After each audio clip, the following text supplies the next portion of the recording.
American music would not exist if it wasn't for the Chitlin circuit that grew out of racial tension, Jim Crow, and segregation from the 1930s to the 1960s. Black people were not allowed to perform at white establishments, clubs, or venues, so the Chitlin circuit was created. The Chitlin circuit was named after chitterlings, or pig intestines, which was very popular in the South.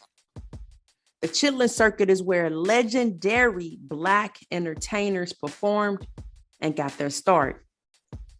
It consisted of Black-owned nightclubs, dance halls, juke joints, and theaters in the South, East Coast, and parts of the Midwest. Blues, gospel, rock and roll, and R&B all started on the Chitlin circuit. Many of today's legends like Little Richard, Ray Charles, Ike and Tina Turner, James Brown, Sam Cooke, Fat Domino, and many other famous Black artists performed on the Chitlin circuit. The Chitlin circuit also allowed queer performers. So today I'll be sharing the story and life of Escarita, a gay, flamboyant, gospel, and rock and roll artist who also got their start on the Chitlin circuit. Sadly, most people have never heard of Esquerita or even know that he influenced Little Richard. Queer Black artists like Escarita, Ma Rainey, and Big Mama Thornton have helped shape R&B, pop, blues, rock and roll, and gospel music to what it is today.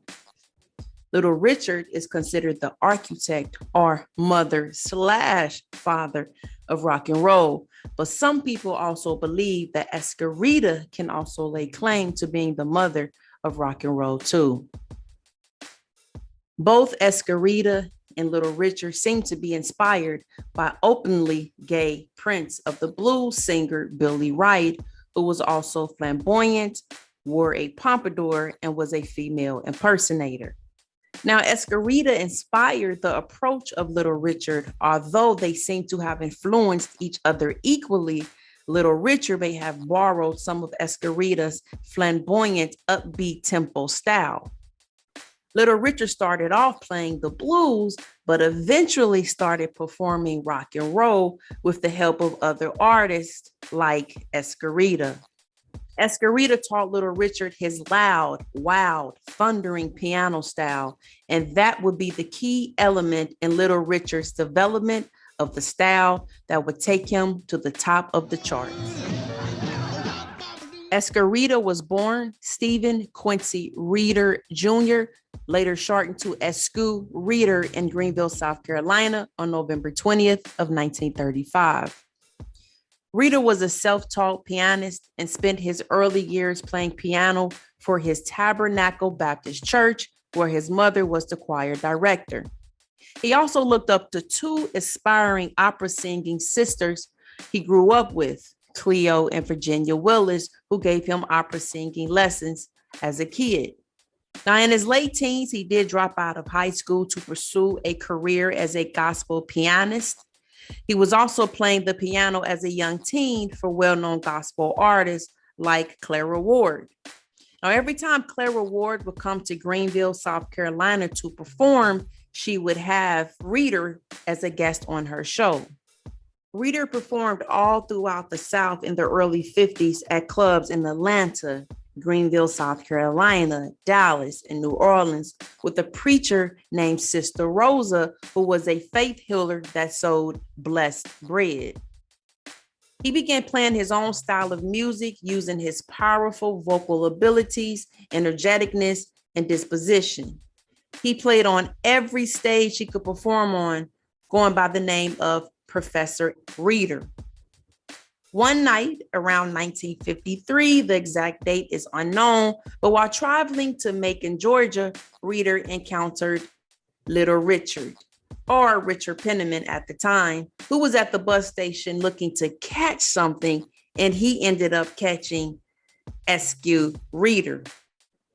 At the time, Richard was already singing professionally, often in drag as Princess Lavon, sometimes balancing a chair on his chin as part of his act. Little Richard shared the story of when he first saw Esquerita, another gay, Black teenage performer moving between the worlds of the church and the Chitlin circuit. Little Richard shares the story, and this is what he said. I met him at the bus station. One night, I couldn't sleep in my hometown. I would sit there, and that is including Stingy Jenny, Freedom, and Dewdrop Inn. After years of traveling and playing the piano at clubs and venues, Escarita finally signed a deal with Capitol Records in 1958, 3 years after Little Richard's hit song, Tutti Frutti. Capitol Records was looking for an artist similar to Little Richard, and Escarita would be the perfect artist because he helped shape Little Richard. Capitol had signed artists like Frank Sinatra and Nat King Cole. Finally, Reader had a chance to really shine with his debut album titled Esquerita, which sounds like Esquerita, a contraction of his real name. Esquerita was the stage name given to him while being signed to Capitol Records. Now, his album featured Elvis Presley's backup singers, the Jordanaires, on songs like I Live the Life I Love. Now, Esquerita's recordings were unique, ahead of its time, smartly produced, but unfortunately, they did not sell, and none of his music would be commercially successful. His music was more widely than the contemporary music of Little Richard's. For example, his song titled Esquerita and the Vula was a mix of opera and rock and roll. That was unknown at that time. He was untamed and out the box. Now, after leaving Capitol Records, Escarita headed for New Orleans, where he appeared at the Dewdrop Inn regularly. Although Escarita continued to record with several record labels under his name Esquerita in a tamer style through the 60s, unfortunately, Reader's fame didn't last long. Over the next 10 years, he recorded for many labels, playing piano for up-and-coming players like Big Joe Turner and Alan Toussaint. In 1963, he recorded an unreleased session for Berry Gordy's Motown label, and the following year, he played for Jimi Hendrix on Little Richard's Greatest Hits. That was an album of remade songs of Little Richard's top hits. Sadly, Escarita never made the grade as a solo artist. He faded from the music scene by the 1970s and never achieved the lasting fame of Little Richard. Now, he did resurface in Brooklyn around 1973. Reader had formed a new group with Charles Neville while occasionally performing on the African-American gay club circuit as Fabulash. Several months later, the group disbanded. That same year, Linda Hopkins released a song written by Reader called 7 Days and 7 Nights. 7 days and nights. In the 1970s and the 80s, he did what he needed to do to get by. He went by different names like the Magnificent Malochi. He played in New York clubs for little to no money. Now, at one point, he supposedly ended up in prison, reportedly spending time in prison in Puerto Rico, where he lost an eye in a fight, and in Rikers Island, where he was placed in segregation with drag queens for his safety. Fortunately, Escarita's persona had been rediscovered in the UK, and he was in great demand for tours and records.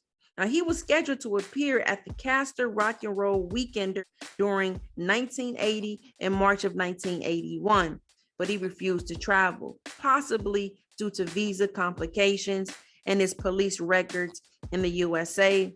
Escarita never made the tour. In the 1980s, he was rediscovered by some of his favorite fans, musicians, and Kicks magazine founders, Miriam Lena and Billy Miller, who spotted Escarita in 1981 at a New York City bar called Tramps. They were stunned and kept in touch with Escarita, and they soon decided to put him on their front cover of their newly published magazine, quoting his stories about first meeting Little Richard and hanging out with James Brown, the Reverend Al Sharpton, and screaming Jay Hawkins. Now, also according to Reader, he also taught Little Richard his own signature singing style. He said, when I met Richard, he wasn't using the obligato voice, just straight singing. Reader told Kicks Magazine in 1983. Now, Kicks Magazine founders would also help Esquerita find old master recordings of unreleased demos to possibly sell. But unfortunately, before Esquerita could drop any of his unreleased music, he would call Kicks Magazine founders Miriam Lena and Billy Miller from a Harlem hospital and leave a message asking for a meal of rice and beans. By the time they could make it to the hospital, Esquerita had died. Esquerita died of complications from AIDS in 1986. He was only 50 years old. Sadly, Esquerita was buried in an unmarked grave on Hart Island in New York. Some might view Esquerita's life and career as a failure, but along with Little Richard, he changed the course of popular music, especially rock and roll, and somehow managed to do so as a flashy, gay Black man in the segregated South.